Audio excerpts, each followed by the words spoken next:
Penny, you wanna get the paper? You get the paper? Let's get the paper. Go get it. Come on. Atta girl. Atta girl. Thank you.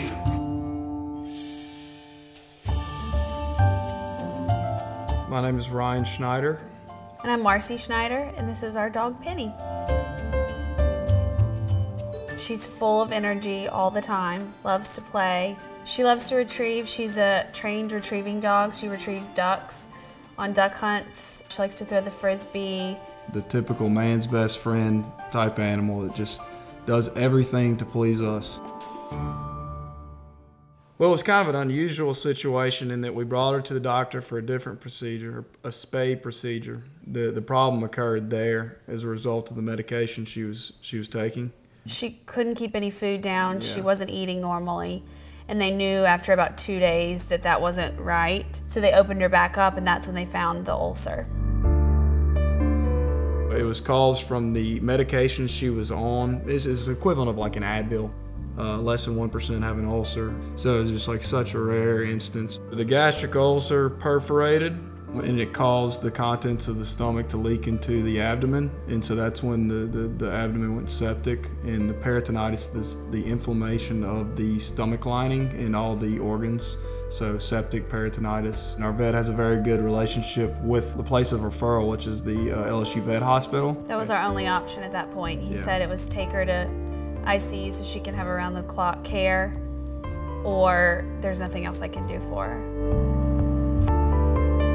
As much as the owner was panicked, we got pretty panicked as well. When she walked through the door, she was barely responsive, could pretty much barely walk as well. The owner had to carry her to the ICU with us. She was close to comatose at that time. She had like significant amounts of vomiting coming out of her mouth, of her nose, so we were definitely extremely worried about her condition when she came in. I'm convinced that she would have been dead within probably 48 to 72 hours had her condition not been recognized and treated. Because she had a perforating gastric ulcer, that had unleashed a very severe abdominal infection into her abdomen, and that type of systemic severe inflammation is often fatal in dogs. So her initial treatment was pretty aggressive on arrival, for sure. I would say it's pretty similar to what we see with septic peritonitis in human patient. I think the emergency treatment is absolutely crucial. So it's a combination of facing a hypovolemic shock with appropriate fluid therapy as well as really aggressive antibiotic therapy.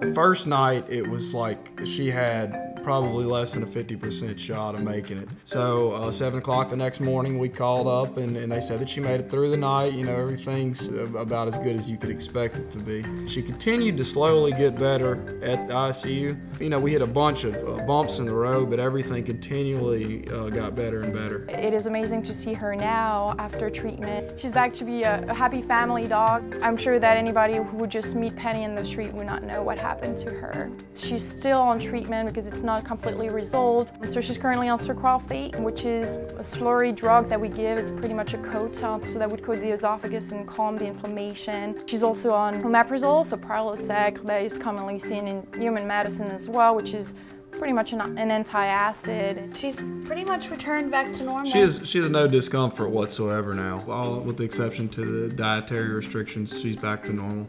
Yeah, quality of life went from not so great, I mean, pretty terrible, to, you know, they slowly brought her back to normal health.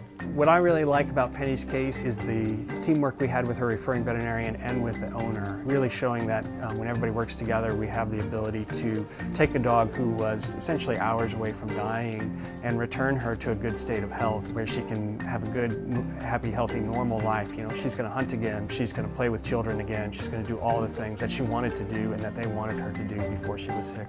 I just want everybody to know how amazing LSU Veterinary Medical Center is. They treated her like it was a human being coming through those doors. If it wasn't for them, we wouldn't have our dog and we wouldn't be us. Good girl.